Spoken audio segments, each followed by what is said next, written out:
hands there, Chris, is I think it's a 99 Gibson Les Paul Studio, maybe 95. I'm not fully versed on the serial numbers to be able to decipher that, but 99 or 95, I'll put it on the video, whichever one it is. Studio in wine red. I think Gibson purists say that's back when they made them properly. Hope I'm not speaking out of tone with that. But they're not weight relieved or anything like that. They're definitely not weight relieved.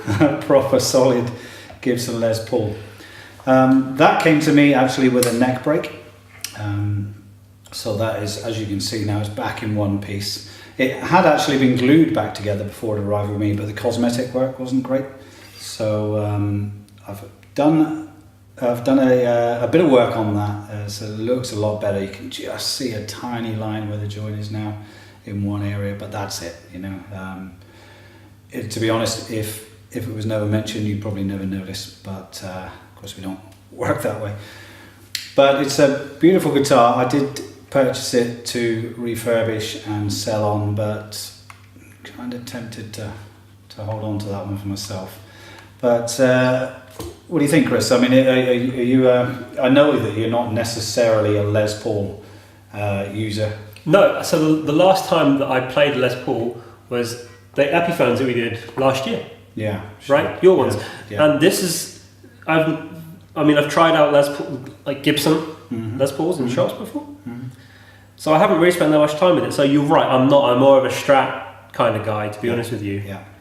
However, from last time and just holding this now, I can feel how good quality it is. Sure. I think it looks beautiful too. Yeah. I mean, that's important. Well, for a 20-year-old guitar, it's in really good condition. Yeah. But I mean, and presumably this is where like this, what you do comes in. But like the condition of the fretboard, you know, is immaculate. Right. It looks like a brand new fretboard. Yeah. The frets are wonderfully and shiny. Yeah, that's always really important. Like there's no like gunk or corrosion on them. Really solid. You know, I'm looking forward to hearing how it sounds. Yeah. So just tell you what I've done. Obviously, I've done the cosmetic work on the neck, which was actually the whole neck, not just the joint. And it's had a new nut. It's a tusk nut on there. Obviously, the fretwork has been done. The pickups are the original Gibson 490R and 498T. Other hardware is all original. The pots have all been changed out. They're CTS pots. Switchcraft toggle is standard fitment, orange drop caps. So should respond very nicely. So how do you think this guitar will sound then? Like a Les Paul. I mean, because I'm not used to it. Like I know from like listening to recordings that they sound different, but like just judging from the way it should sound meaty.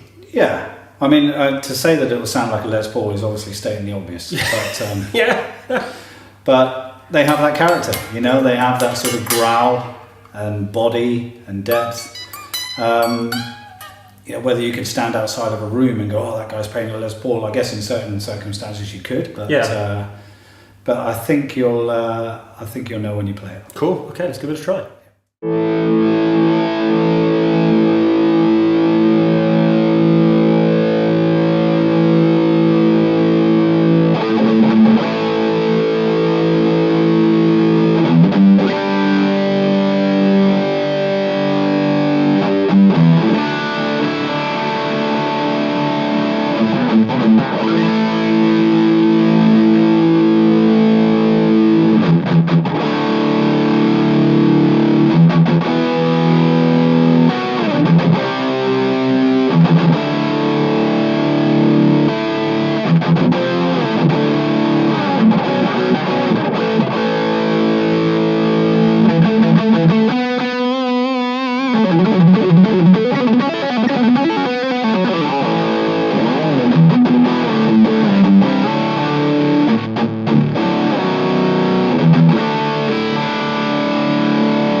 So Chris, your thoughts on that Gibson Les Paul that's back in one piece?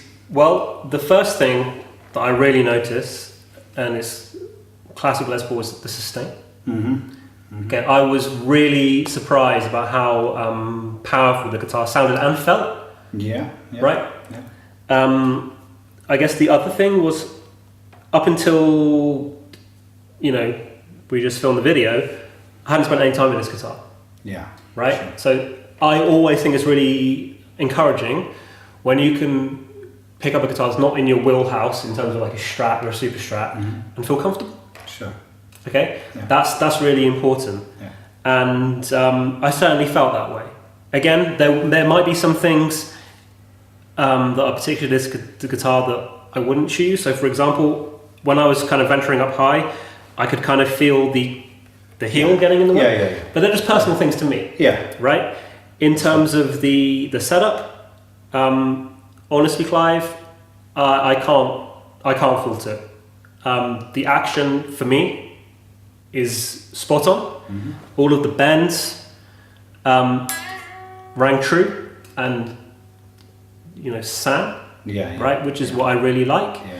There are a few things again that were more specific to me. So when I was playing like the kind of riff stuff at the end, I'm not used to like the break angle like that on a guitar. Just things to me. But it stays in tune remarkably well. Sounds fantastic. And I guess the other thing as well is like the neck isn't outrageous. No, I mean obviously they do talk about the big baseball, but kind of. Would this be considered one? No, right. No, So it's not. It's not super slim either. It's kind of somewhere in the middle. Yeah, somewhere in the middle. So. But no, it feels really good. I mean, like, really, I could gig with this guitar and happily own it too. I mean, like, it's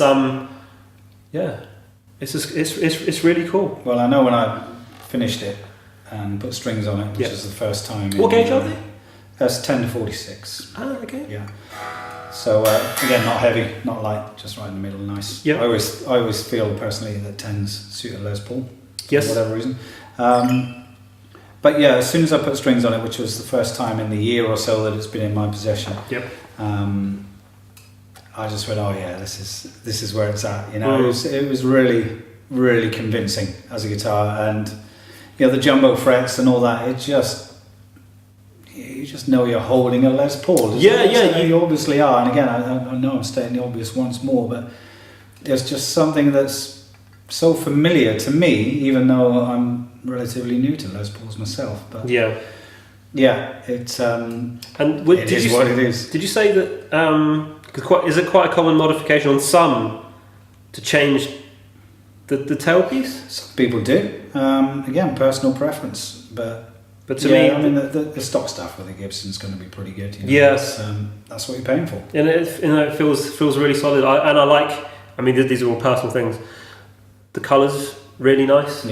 I think it's always iconic for the studios. I remember seeing these as a kid growing up. Because they have the non-glossy finish, right? Obviously, whether that's a cost-saving measure, I don't know, but and a really nice piece of mahogany. Yeah. Real chunky. No, I loved it. It's a proper lump. Really cool.